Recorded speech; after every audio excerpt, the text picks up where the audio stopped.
Ownership is a word we're hearing more and more around the game industry as a topic of discussion, and for good reason. Game prices are on the way up, update and marketplace servers are on the way down, and a considerable number of games are going digital exclusive, or at least physical limited, in order to avoid manufacturing costs. The question of whether you actually own what you buy is becoming increasingly muddled, and a lot of people are only looking at it from the perspective of the physical-digital schism. Consider this. The year is 2014. Assassin's Creed Unity just hit store shelves, and it's evident from day one that all is not well. Ubisoft declares that they're putting all hands on deck to get the game patched, and to their credit they do. If you play the game today, by my understanding, it's a perfectly serviceable entry in the series if indicative of a coming downward trend. Fast forward to 2030. Sony has had the PS6 on the market for a couple years and have phased out the PS4 marketplace and update servers in order to consolidate resources around the PS6 and the still very active PS5 online services. A gamer who only recently took an interest in the Assassin's Creed series buys a PS4 copy of Unity after hearing that it came at the tail end of the series' high point. Time and updates can do wonders for a game's reputation after all. He gets the game home, installs it, and just 10 minutes into Unity and chill, it gives him this look.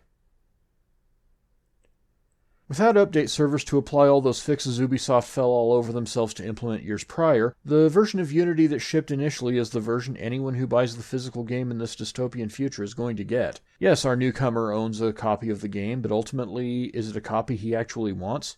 Look at it through this lens and you quickly realize that we're already, here and now, being sold physical copies of games that aren't worth the discs they're printed on. Yes, I'm singling Sony out here because behind Nintendo, they've proven to be some of the very worst stewards of digital services in the industry. That same customer going with an Xbox version of the game should be just fine, but it still serves as a cautionary tale. After all, a lot of games don't have the luxury of a multi-platform release hedging their bets, and how many modern-day exclusives would you take the Pepsi challenge on buying out of the box without the benefit of update servers? In this day and age? But what about older games, you might be thinking? Before patches became possible, games had to ship complete. Well, yes, you're right about that, but time is proving that those games aren't safe either. Welcome to the concept of disc rot. I won't go into the deeper details of it here because other YouTubers have articulated it far better than I ever could, but the gist of it is this. Game discs do not, or at least did not, I can't speak to modern manufacturing practices, have a protective layer on the edges. This allows oxygenation inside the game disk to wear on the data layer over time, causing it to gradually dissolve. It might be a good time to check up on those 5th and 6th gen games just to see how they're holding up. Before I move on, it does bear stating that even a defective disk copy has value in regards to licensing and backup rights, which will become more and more important as you watch the rest of this video.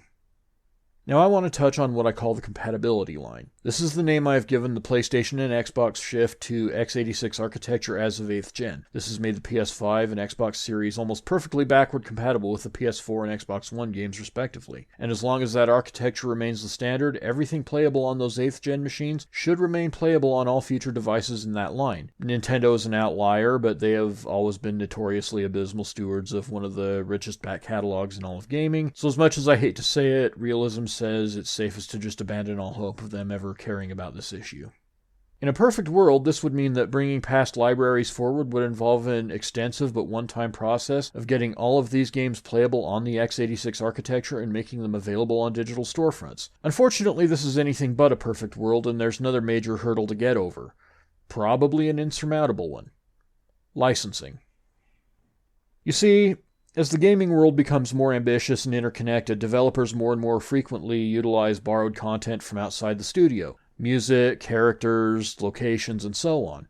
And borrowed as all that content actually is, and eventually their right to use it will run out, at which point publishers effectively lose the right to sell their own game. This is why games get delisted from digital storefronts.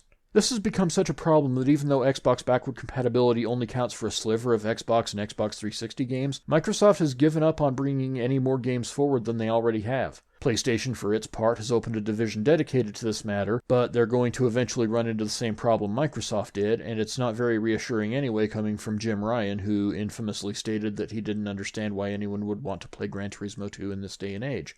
Blanket emulators would solve a lot, but neither company really shows an appetite for such an initiative, and that would only extend our games' lifespans to the point that disk rot would permit them unless there was some backup mechanism cooked into the systems.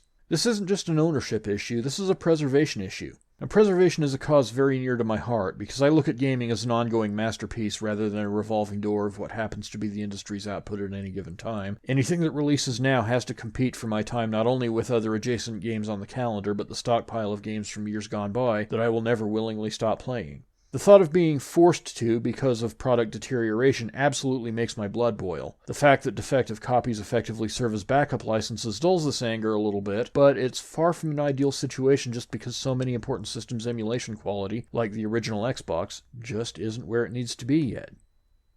This whole situation must be addressed in the near future, and the solution must be as multifaceted as the nature of the problem.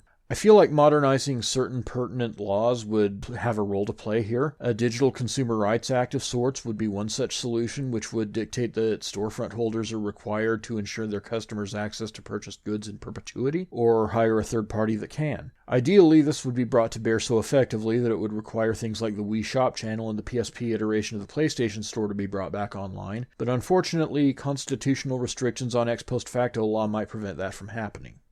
Moreover, a lot could probably be done about licensing. I am obviously not a lawyer, but it doesn't seem very far-fetched to me that the practice of time-limited licenses could be thrown out in favor of perpetual licenses that are just narrower in scope in order to prevent liberties from being taken by licensees. I also don't see any reason why a phase-out law couldn't be implemented, allowing all expired licensed content back into the marketplace 10 years after its initial release. The list of games that would be blipped back into existence by such a law on day one alone would be indescribable. Microsoft seems to be getting out in front of this already in practice, having recently stated that Forza Horizon 4 is completely unburdened by time-limited licenses that would force the game to someday be delisted. Speaking of Microsoft, this initiative would relieve them of any excuse to keep their backward compatibility program in mothballs. Does it sound like wishful thinking? Yeah, it probably is. But it's not unprecedented for laws to be passed in support of preserving the arts. Our generation just isn't used to it.